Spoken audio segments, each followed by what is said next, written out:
Well, good morning and welcome. We're thrilled to have you here today, and we have a little panel up here that are going to share some memories of St. Thomas Church. And I look out there and I see people like Cynthia Eastlake, who has more memories than anyone I can imagine. Tom Dolan is here, and we're going to be bringing the microphone down to him in a little bit.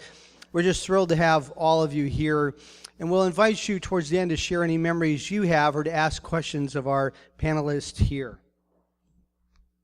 So I want to turn it over to start with Dick Lee, who has been the parish historian for many years. We're just thrilled to have Dick with us. And Joyce Shumaker, who's been a leader for many, many years, and her late husband, Bill Shumaker, was the rector's warden when I first arrived at St. Thomas Church. So I'm going to turn it over to Dick to start us out with and to share some of the early years of St. Thomas's founding. He's the only member who was alive at the time of the founding. And not quite, but he knows about the founding more than anyone else. So we're thrilled to have you all here. Dick Lee. Thank you, Merrick. Thank you all for coming. The reason I use notes is that I was the first settler, and my mind's going bad, so I have to use the notes to keep up with things.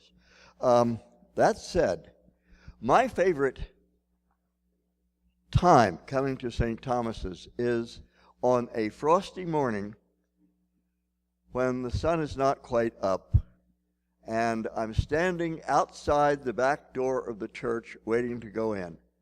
I look across in this direction through those spooky pines, and I don't look at the gravestones, I look over them. And I just think to myself, this is the way it looked 350 years ago. This is exactly the way it looked when the Native Americans were here. This is exactly what it looked like when these grounds were a Native American burying ground called Umbilicamense. These grounds are the way it looked when the farmers first arrived and selected this hill for their little church.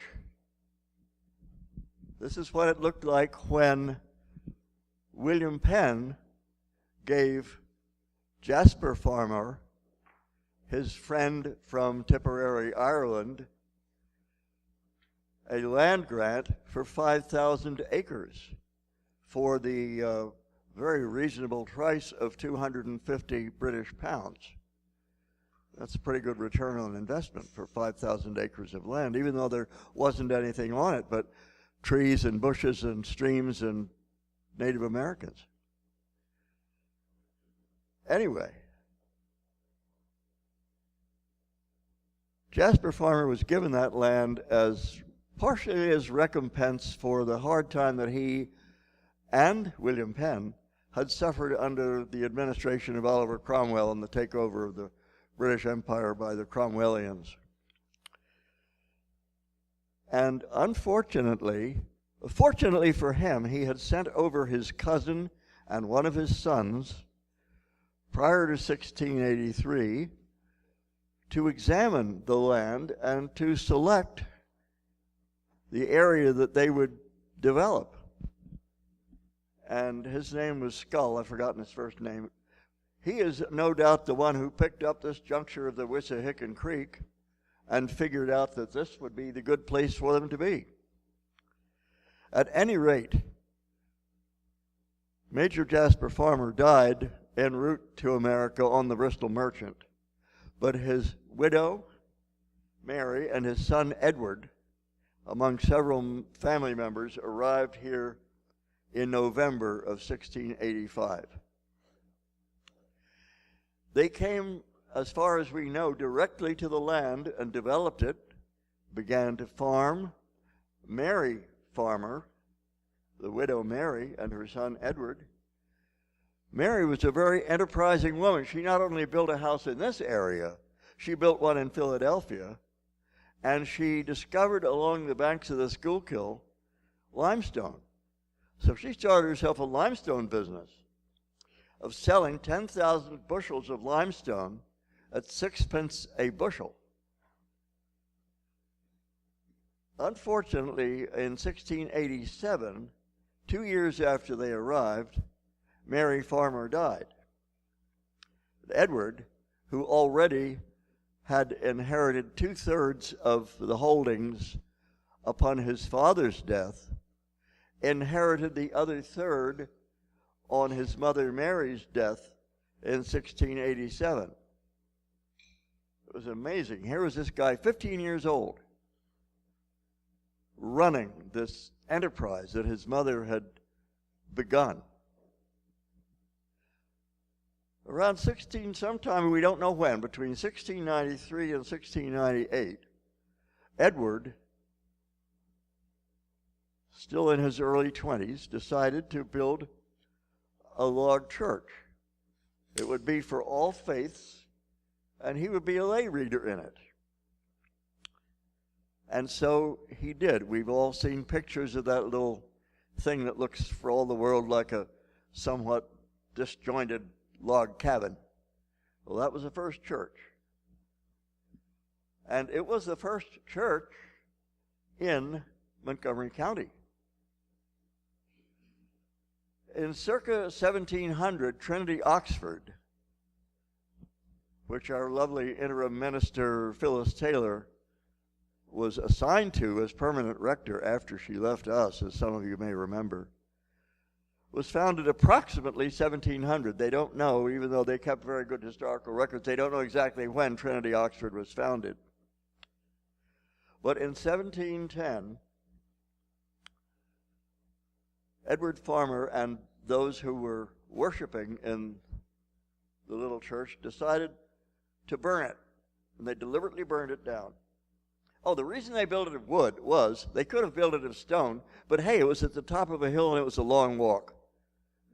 So since wood was right immediately there, it was growing next to them, for goodness sake, they simply built the church of wood. Not this time. In 1710, when they destroyed the church, they built a goodly stone church, as the records call it. It was called a pattern church. It was made on plans that were developed by an English missionary society, the Society for the Propagation of the Faith in Foreign Lands. It had an acronym of initials that I can't remember now, but SPG, whatever it was. But the plans were already established so that they could simply be followed. And it was a stone church. It was 26 by 36. If you want to see what it looks like, you can go to Trinity, Oxford today and look at the oldest section of Trinity, Oxford Church, or you could go to St. Peter's, Paoli in the Great Valley. The early part of their structure is a pattern church, as it was called, because you used a pattern or a blueprint to make it.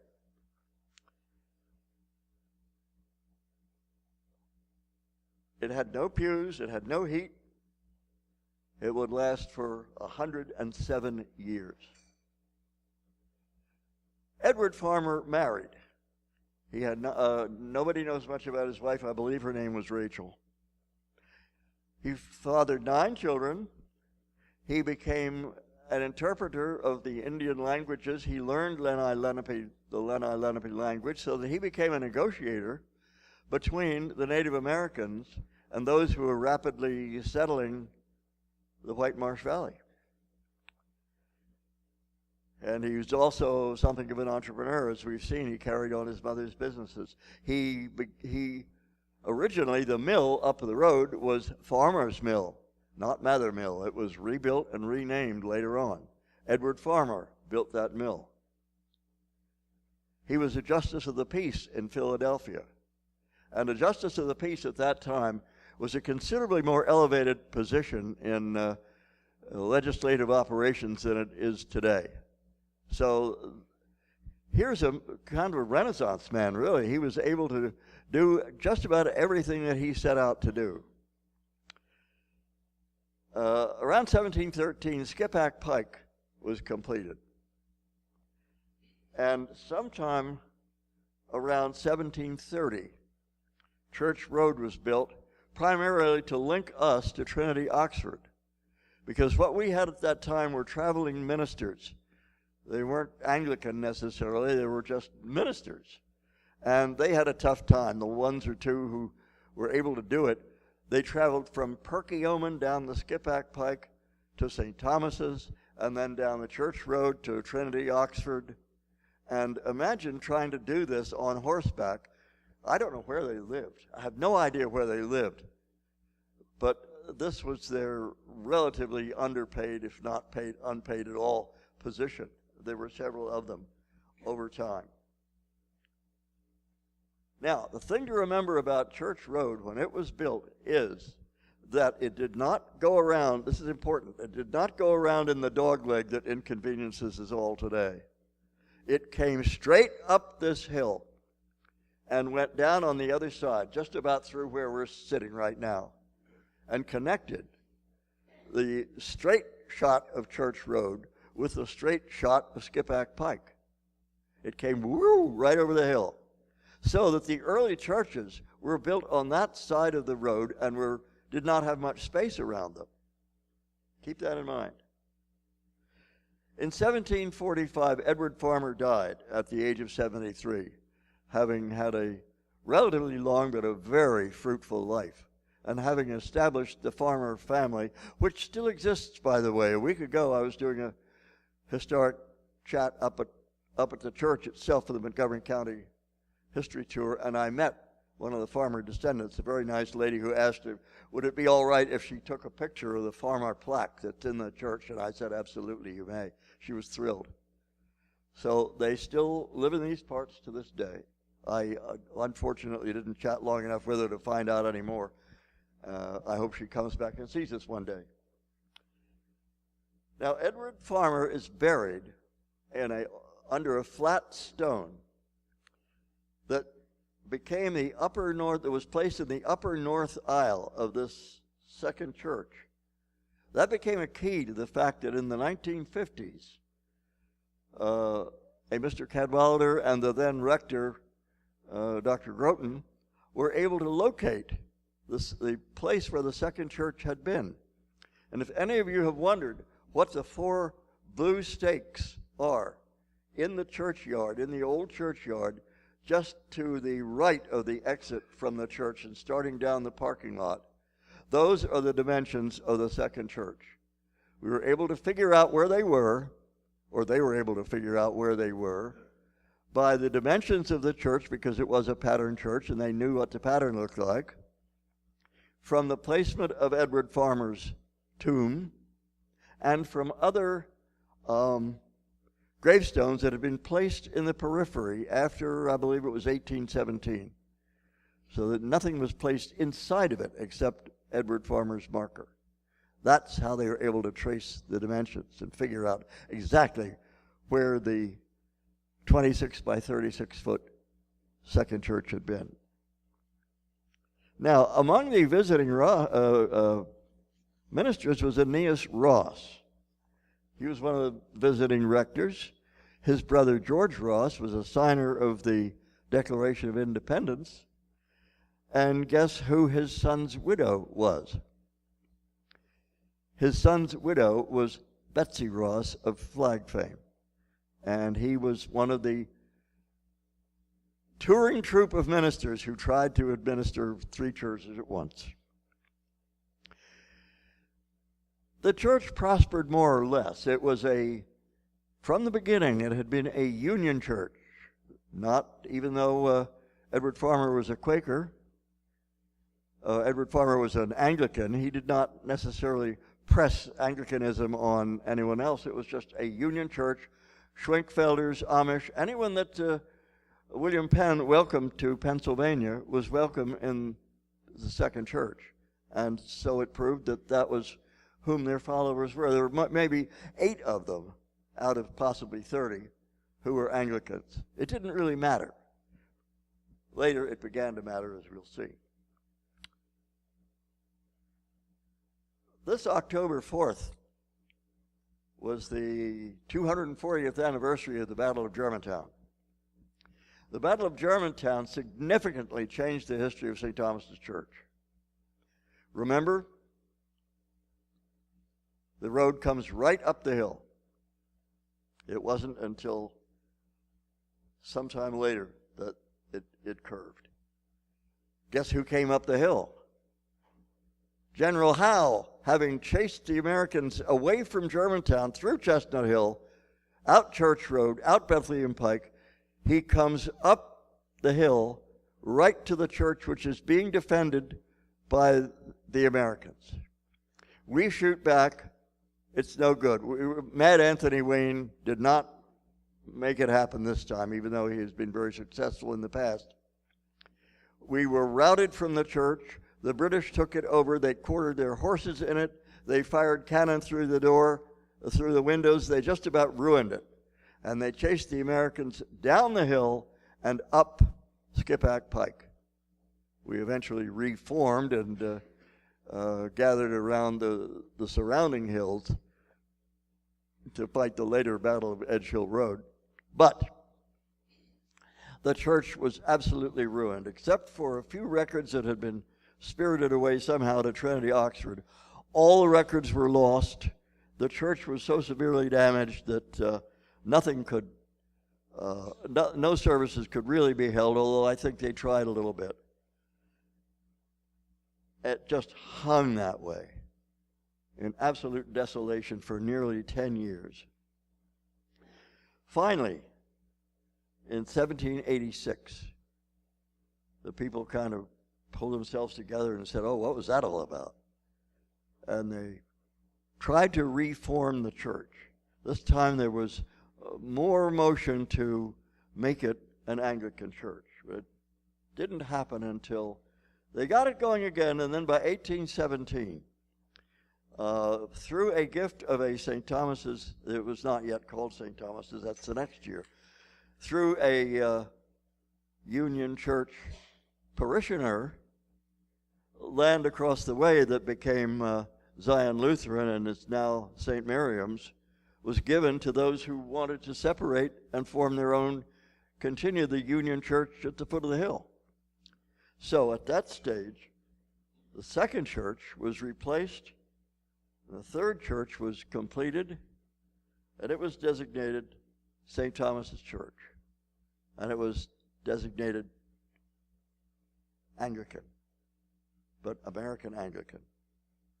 Diocese of Pennsylvania, with its first bishop, Bishop White, who sanctified the church. And in 1818, it became St. Thomas's Episcopal Church. It was probably also named after Thomas Clayton, who had been another of those early traveling ministers who tried to keep several churches going at once. Now, the third church lasted only 50 years. It lasted until 1868. It was kind of a case of keeping up with the Joneses, we think, because the then minister, the Reverend Dr. Bunnell, got very upset with the way everything was going to pieces. And if I may, I'll read a little something that he wrote.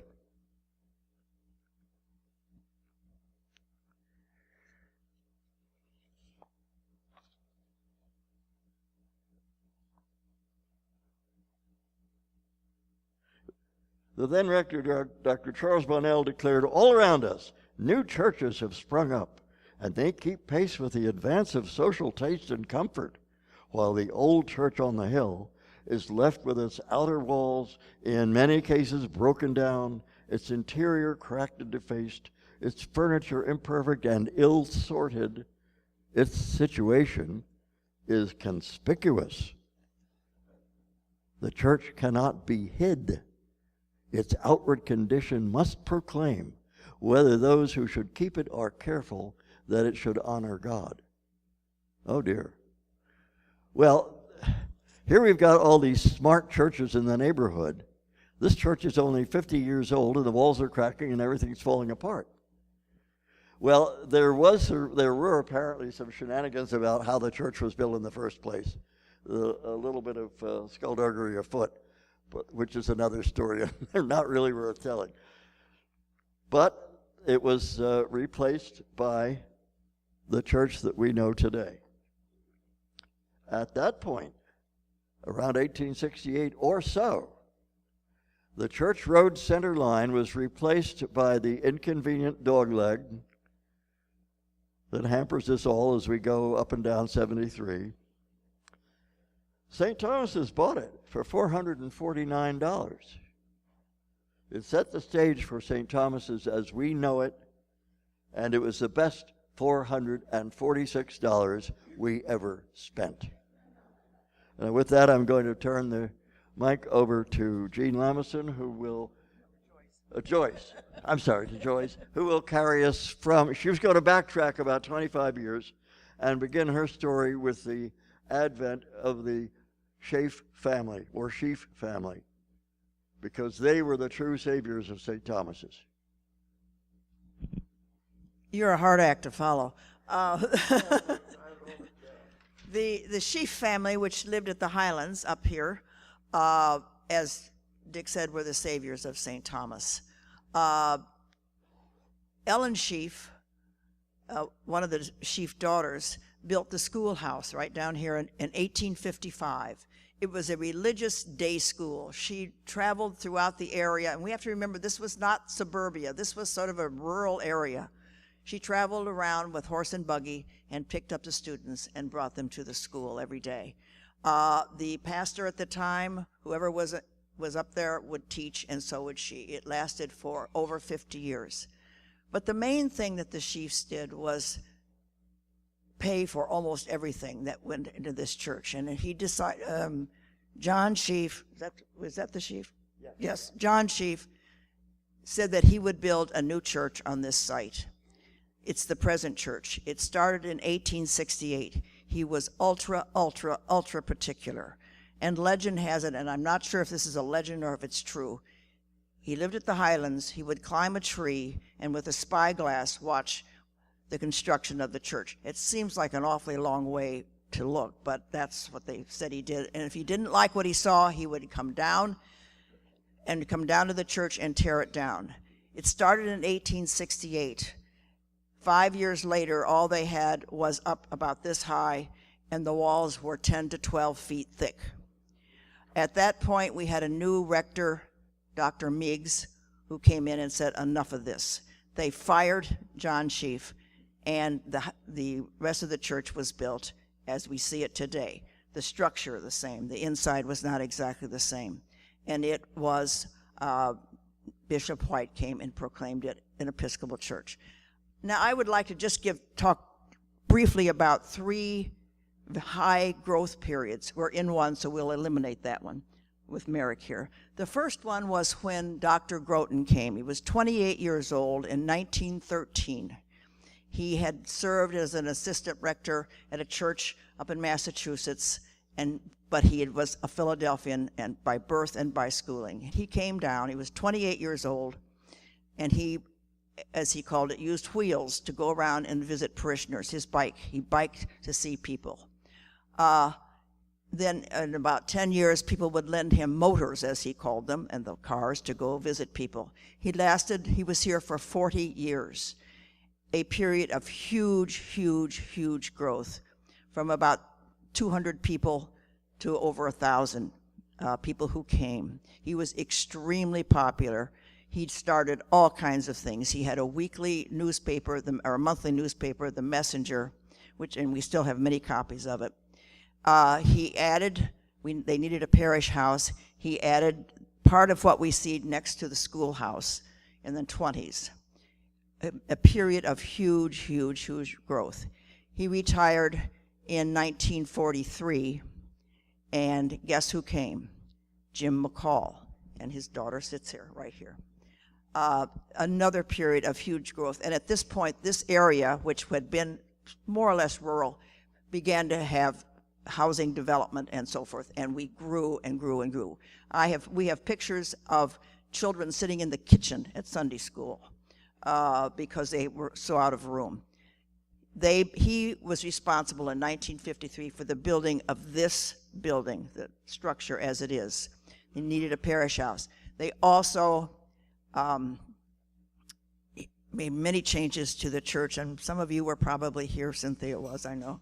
I was not. They moved the altar forward. The church stopped at the crosswalk in the back.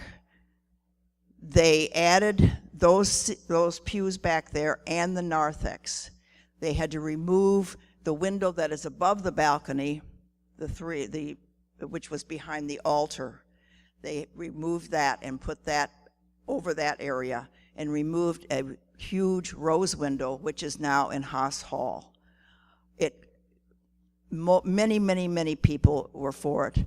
There were some who were not, and some people left the church. Oh, they added a new Cassavant organ. That's when the organ was added. The chapel, which is next to the organ, to the choir loft, was the choir robing room, and that's where some of the pipes were. So huge changes. And that's, I'm now going to turn it over to, and your father left in 1958? 68. I'm sorry, yes, 68. And the next rector was Dick Hawkins, and I think, Tom, you're going to talk a little bit about Dick Hawkins, aren't you? I know we're on a time constraint here.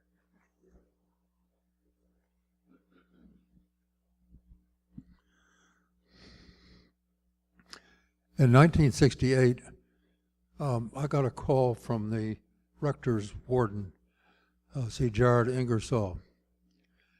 And he said, Tom, he said, you work out in the country where we're going to meet to finally get to know a little bit about our new rector is in the middle of Philadelphia. Would you mind bringing him in for me? I said, sure. And of course we drove in and sat around this beautiful table in the Rittenhouse Club, which overlooks Rittenhouse Square. Mr. Ingersoll got up and spoke for a bit, and finally he said, well, now, Mr. Hawkins, he said, we'd like to have some idea. Could you tell us a bit about why you wanted to come to St. Thomas's Church? And Dick Hawkins, you got to remember now, he graduated from West Point. And you'll see this sort of through his entire tenure here, the impact that I think that had on him. So with that, Dick Hawkins got up and looked. He was sitting right beside Mr. Ingersoll. And he said, well, Mr. Ingersoll, he said, I've served my country, and I'm now ready to serve my God, and sat down. That was it. So maybe some people were quite pleased at that, but I think that certainly they were surprised. Many changes, Joyce refers to it as growth, and certainly it was growth, were occurring at that time within the Episcopal Church itself, and also here at St. Thomas's specifically. And here, as far as the Episcopal Church was concerned, we had revision of the Book of Common Prayer. We had revisions in the hymnal. We had ordination of women occurred at that time.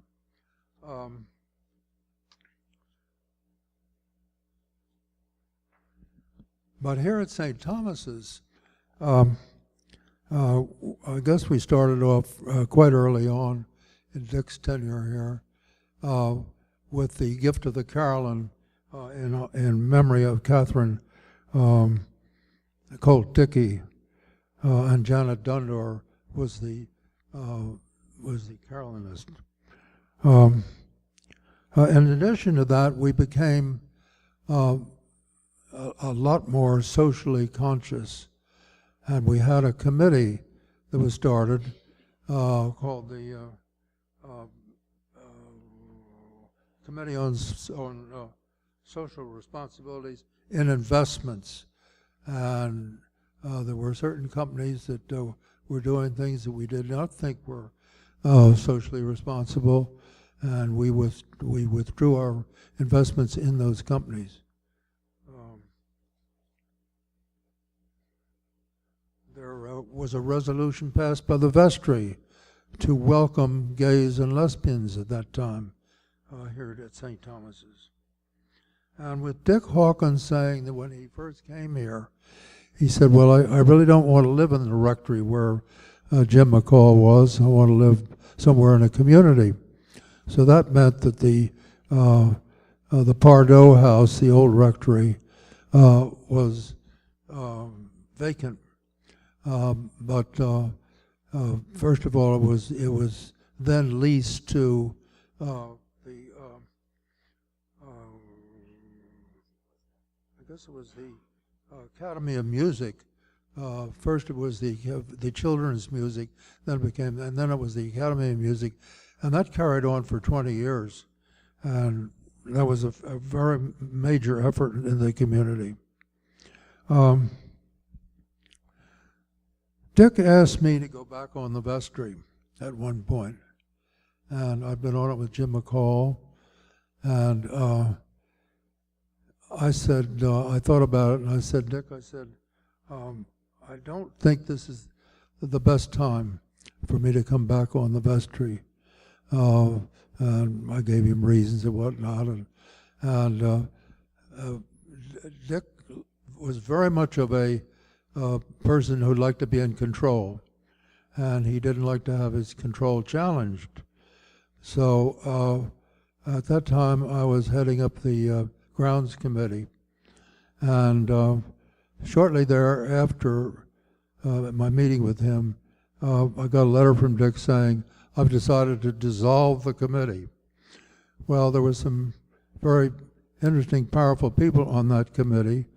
Gene Lemison was one of those people, but also there was Mattie Butcher. Mattie Butcher had made huge contributions to this church. She was an architect, and she designed the front entrance, the one off Church Road. She also designed the entrance into, I guess, what it was where the vestment are kept. She designed that entrance, but she really loved this church, and she was a wonderful contributor on that committee.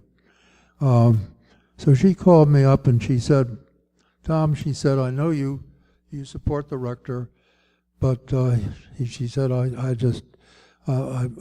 can't go with this. And I've talked to Keen about it, and we're both leaving the church.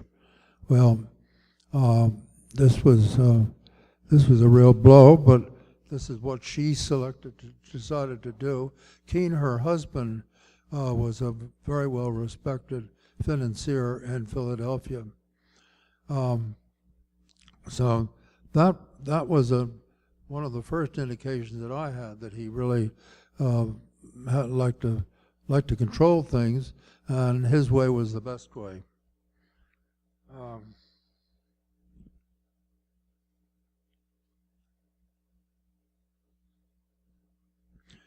In 1985, we started to have serious budget problems. We were operating under a deficit budget at that time, and there was growing sense of dissatisfaction within the parish. And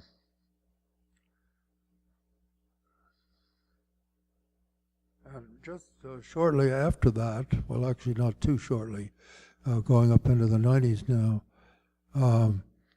Dick had been undergoing something that I think most of us were never aware of, intense therapy for 6 years. And at the end of that time, he and Michelle decided to get a divorce. Dick had changed during that period, and it was noticeable to a lot of us in the church. It was certainly noticeable to the vestry, and it was made noticeable to the bishop of the diocese. And as a result of that, including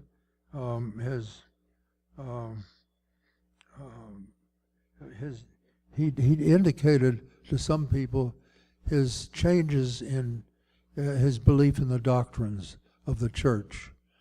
And of course, when that happened, the bishop did get involved. So as a result of the vestry's meeting on this and talking about it at great length, and to the bishop, they finally said, told him that he would have to resign.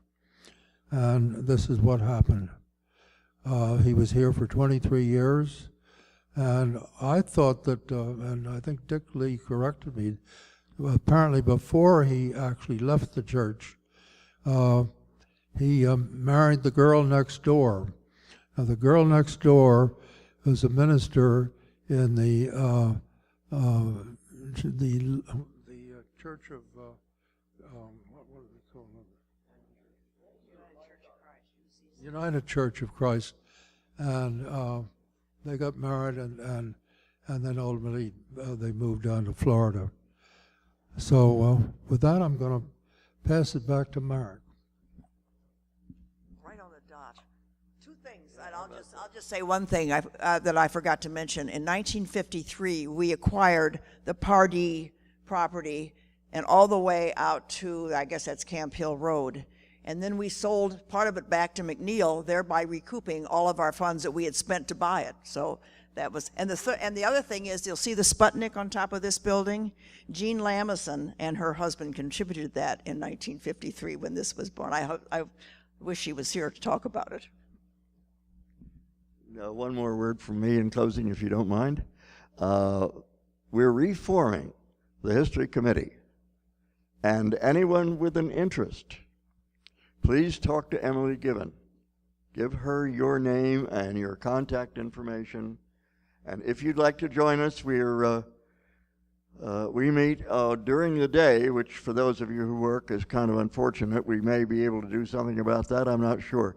But we're trying to find such things as the slideshows that the late B. Benner, one of our former historians, put together in the 1970s.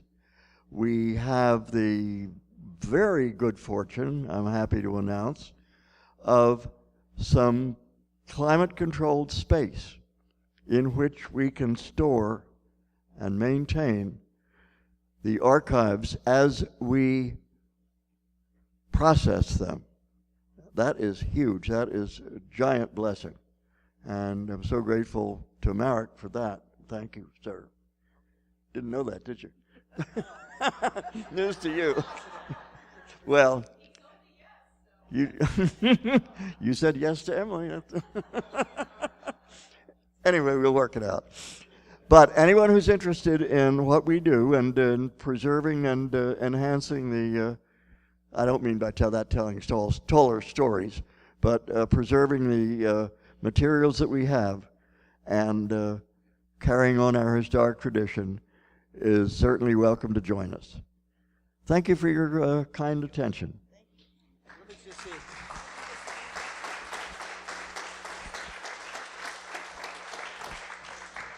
Does anyone have a question or a quick story that you'd like to share? Mikey Fernley.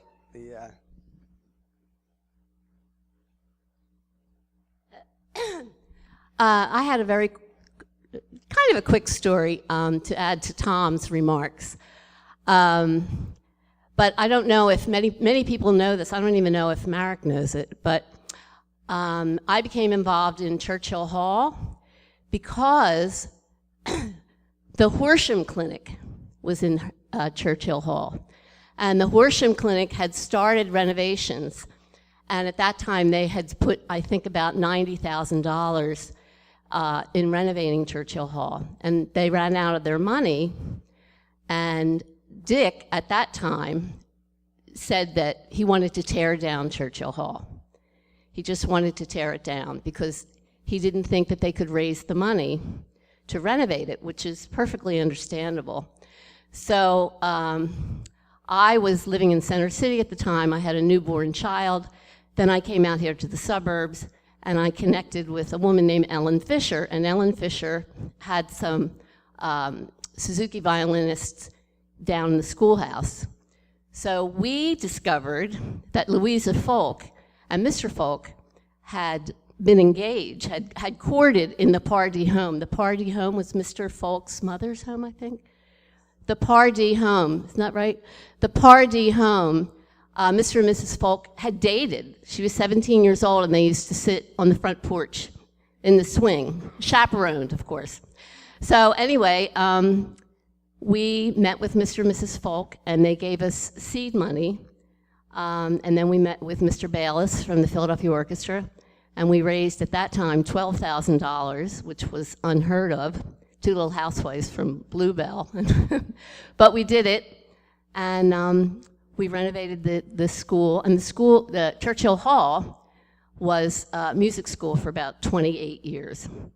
And then finally we had to close because after 2008, we lost a lot of our major funding due to the financial crush. So we did close in 2011, but Marek was so supportive. He was the first rector here who was very, very enthusiastic about our programming and came to many of our concerts, which were at the Academy of Music.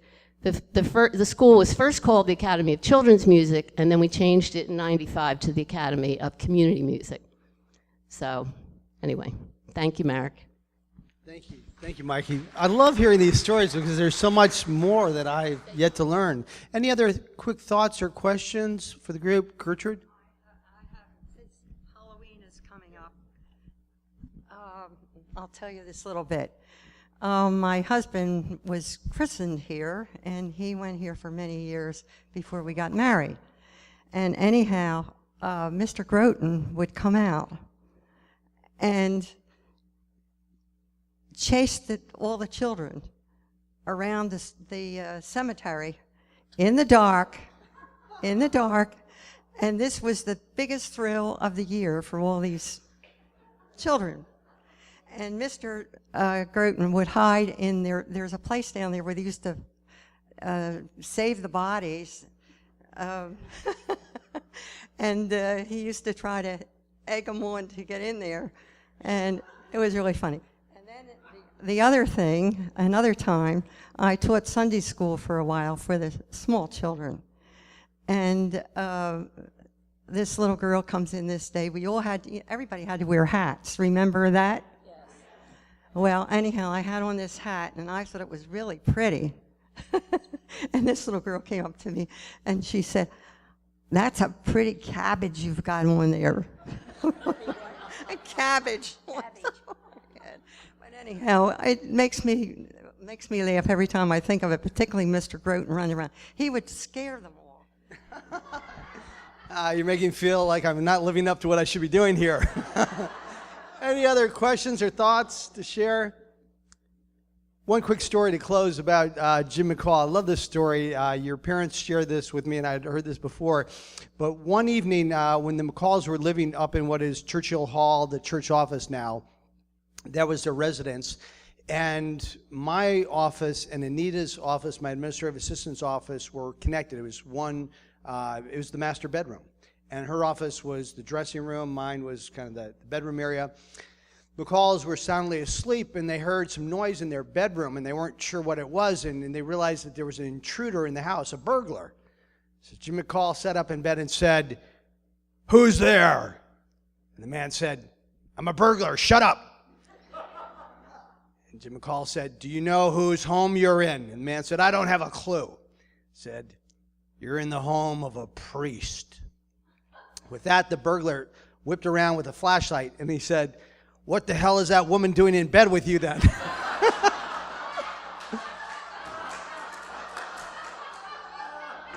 Said, "You're in the home of an Episcopal priest." Well, I always love that story. But your mother told me, Cynthia, that she chased the burglar out of the house.